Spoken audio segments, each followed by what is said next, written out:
Morning, guys. Welcome to Coffee Chat. Wow. Guys, I'll tell you what, I sure hope you're having an amazing week. Boy, it is ever beautiful out here today. We got a nice breeze coming in here. Smells fantastic, and it is not scorchingly hot. It's nice, but not roasting. So really hope that wherever you are, you're really enjoying your day. And I'll tell you something else. You got to take time to literally, have that release valve and de-stress a little bit. And for me, coming out here in the morning and literally smelling the clean air, listening to these birds and stuff, I'm telling you, it does absolute wonders. And of course, getting to share this with you is a big deal for me. And guys, I would just recommend when you get a chance, even if it's only for 15, 20 minutes, just get out there and, as they say, smell the roses, because it kind of helps you to get perspective of all the nonsense that's going on in the wide world. And reading a few articles this morning for sure. And some of the stuff that's coming out is absolutely crazy. Now, I did not know this until I read this article, but there is such a thing as the U.S. Misery Index. Yep, they absolutely, index or chart, how much misery the average person is in. And guys, they've recently seen a big spike in it. Now, having said that,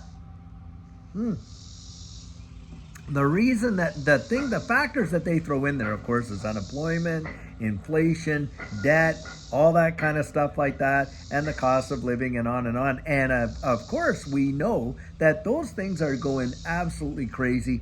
And this obviously is affecting, the lifestyle and the enjoyment of that lifestyle for many American households, to be sure. And of course, with all the political instability that's going on, it is no small wonder that people are literally, that misery index is going up. But what a thing to have to actually chart is the level of misery that people are in. And seeing that those numbers are just climbing, it's really kind of sickening to the soul, and truly, in a way, obscene. Now, another article that I was reading had to do with credit card debt. And in this article, and they are going back to May, because, they have to go back and they post these stats, as they collect them. So it's not like real-time numbers. I mean, these are the numbers literally just a couple months back. But credit card debt has surged by $7.3 billion. Can you fathom that? I mean, when you think about all the people out there, look, that it's not just, consumer spending on wants and all this kind of stuff. And no, this is people using their credit cards to literally live. And they're at the point now where the delinquencies are off the Richter scale. And that right there is another indicator of just how bad things are and how miserable people are in it. Now, something else that I think is totally wild is this. We have been watching big time manipulation in these digital assets, haven't we? With, you got nation states like Germany, of course, dumping all that Bitcoin on the market. How many other nation states have been, loading up on Bitcoin? I mean, I did not hear, I don't know, maybe you heard that Germany was out there buying Bitcoin like crazy, but we never heard that. And here they went and they just dumped a whole bunch, and they're continuing to do it. But at the same time, they're buying it back into the hundreds of millions of dollars. Now, look, I mean, if we can't see that that's genuine manipulation in this market, I don't know what else you can point to. But the thing is this, here we have a situation where folks are literally taking what little they got and putting it aside to absolutely insulate themselves from what's coming, and we know what's coming, right? And in this digital asset space, of course, a lot of us are, putting it aside and seeing, hey, we're investing in our future, the future of what we know is coming with distributed ledger technology and how that's going to impact the wide world. And we do not want to be like most of the sheeple out here that are just going to be victims of it. We want to actually insulate ourselves. Well, boy, are they ever loading the pressure on. And I say they as the powers that be, because I'll tell you what, when you see nation states that they don't necessarily need to gain revenue by selling Bitcoin, do they? I mean, they have tax revenue, they have their central banks Like we just read there on the Turning Point yesterday, Alan Greenspan back in the day said, listen, the United States doesn't have to ever worry about defaulting on any payments because all it needs to do to have money is just create it, right out of the Federal Reserve, just print it up at will. And the thing like that, you and I certainly can't do that, but boy, the governments can. So why, oh why would Germany be out there for any other reason other than to suppress and manipulate this space? And guys, I believe that is an intentional shakeout. Absolutely. And then you got folks, they're struggling along. And where do they go when they ultimately, hey, the job isn't there anymore the way it was, the income's not coming in, obviously the wolves are at the proverbial door with, all the bills and the cost of living and everything. And of course they start selling off assets, right? And especially when they're being motivated to sell because they're being threatened with the possibility of those assets being worth less tomorrow than they are today, with all this downward pressure being manipulated and put on. Well, guys, people got shaken out, didn't they? And then what happened? The whole thing has literally turned around in a matter of just a couple days. Now, the thing is this, and I want you to really think about this. Do you realize how many multiple hundreds of millions of dollars of individual accounts got liquidated during that dump? Oh my, it was well over $500 million. Now, how people get liquidated is they're out there leverage longing or shorting or this and that, and they've got their portfolio there and on that, and then they get absolutely liquidated because of course their shorts don't come through, the longs don't come on, and they get decimated. And guys, I do not leverage. I would recommend that you not do it. In fact, Judy and I, we get in there, we buy what we believe in, those convictions we have, and we hold. I'll tell you what. But you see the enticements in this space. When you think about this space, it is not all retail. It is mostly institutions. Do you think that it's retail that is moving the market by the amounts that they do? Do you realize when Bitcoin moves just $1,000, it takes billions and billions and billions to do that? Yep. And guys, look at how much the trading volume is. If you go on these exchanges for yourself and you just see how much the volume is in some of these assets, on all these exchanges, it's hundreds of millions of dollars and into the billions of dollars daily. And that is not retail. You guessed it. It is big time institutions and obviously governments. And guys, they are manipulating it. You and I, we are literally, we're minnows in comparison to these whales over here. And that type of thing. And so when you're out there and you're contemplating your position in this space, do not let them buffalo you and shake you out just because they're the ones crushing the market. And guys, turning it around when they want. Now it's right back up. Now you ask yourself this, fundamentally, did anything really change fundamentally, in this distributed ledger technology space with these digital assets in a matter of just those 2 days? Nope. It didn't. And Judy and I have been here long enough, and there's a lot of other people watching us right now, and you guys can attest this too. Put it in the comments there. You've been here long enough to see the games that these folks play. Yep, to see the games that they play. And I'll tell you what, guys, that is exactly what's going on. We are watching it and most markets, by the way, are absolutely manipulated. Most of them are. Yeah, JP Morgan over there get a $930 million fine for manipulating the precious metals market. Well, that's just the cost of business to these guys. Look, if you're going to beat them at their own game, you just don't play it, right? You don't listen to what they say. You follow what they do, right? It's like that.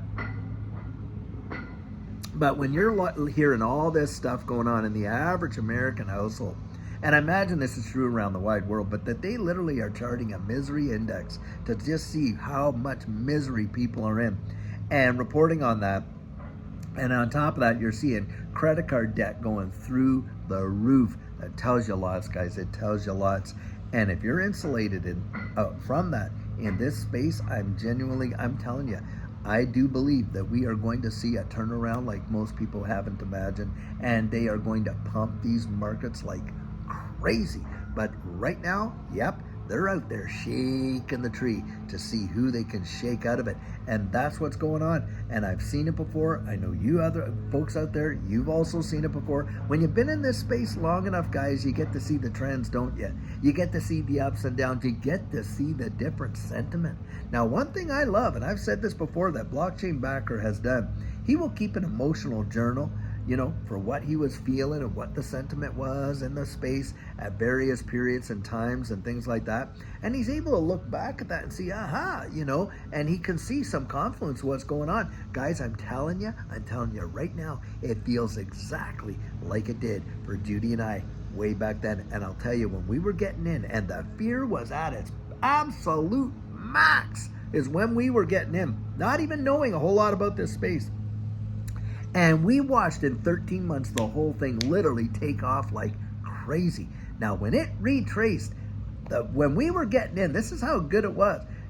Look, we were buying some of these things literally on the absolute floor, because by the time that things did retrace and we entered into the bear market, you know what? We were still up 800 to 1,000% on the majority of what we invested in, just because we were buying it at such low rock bottom prices. And guys, I'm going to tell you something. I believe right now, my personal opinion is we are seeing prices at some rock bottom lows that will never be seen again. I genuinely believe it. When this thing literally takes off, and if it does retrace like it has in the past, I do not think we're crashing down to way down to these levels or below. No, I do not. I believe, hey, it will come down, but I think it's going to shoot up so high because of the pressure and the spring that this space has been under, that when they let it go, I think it's just going to fly. That's my opinion. That's my personal opinion. And that when it finally does settle back down, should we go through that another really big bear market, I don't think we're even going to touch the prices that are as low as what they are here. And people that are buying now could very well be like Judy and I, up 800 to 1,000% even in a bear market. Guys, don't kid yourself. It has happened before. I believe it will absolutely happen again. I genuinely believe that. Now, some big news that is being bandied about, of course, right now is this whole settlement with the SEC and whether or not this case is going to get the judgment is going to come down. And you got Fred Rispoli out there saying, hey, it could happen on the very day on July 13th.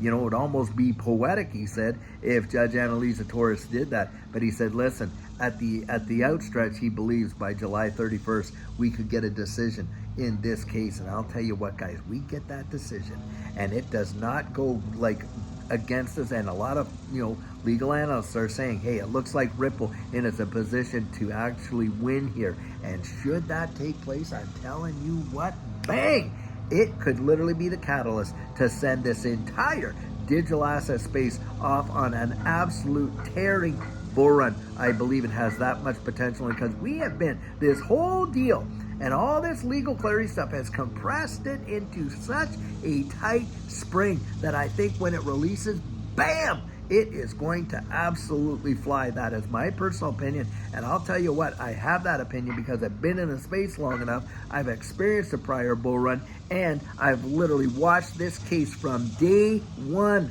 We were into this XRP space before there was ever an SEC lawsuit, ever. And we were buying way back then. Guys, we've watched it the whole way through, and something in my gut just tells me it is about to literally take off in ways most people can't imagine. And I do think there are those out there that are going to absolutely miss it. Why? They're getting shaken out, guys. They're getting shaken out. They're getting all of that fear, uncertainty, and doubt, and they're drinking it like Kool-Aid, and they're believing all the narrative when these big players are literally the ones out there manipulating the whole show. And guys, this is why you want to keep your thinking cap on. I'll tell you what, and I believe great days are really coming now. Guys, we have an amazing video planned for you later on today. And until then, guys, I'll tell you what, just keep your seat buckled up because I think we're going to see an amazing ride. We got Jerome Powell out there and he's testifying today about all of this very stuff. Now, I think he has a 2-day stint, one today and one tomorrow. And tomorrow, I think, before the financial yeah, the House Financial, Service Committee or something like that. But you watch and see the narrative that he puts out there and how the market's going to react to it. I think it's going to be something stupendous. But guys, I'll tell you what, lots of things happening. And until later on today when we have an amazing video for you, have a great one and take care.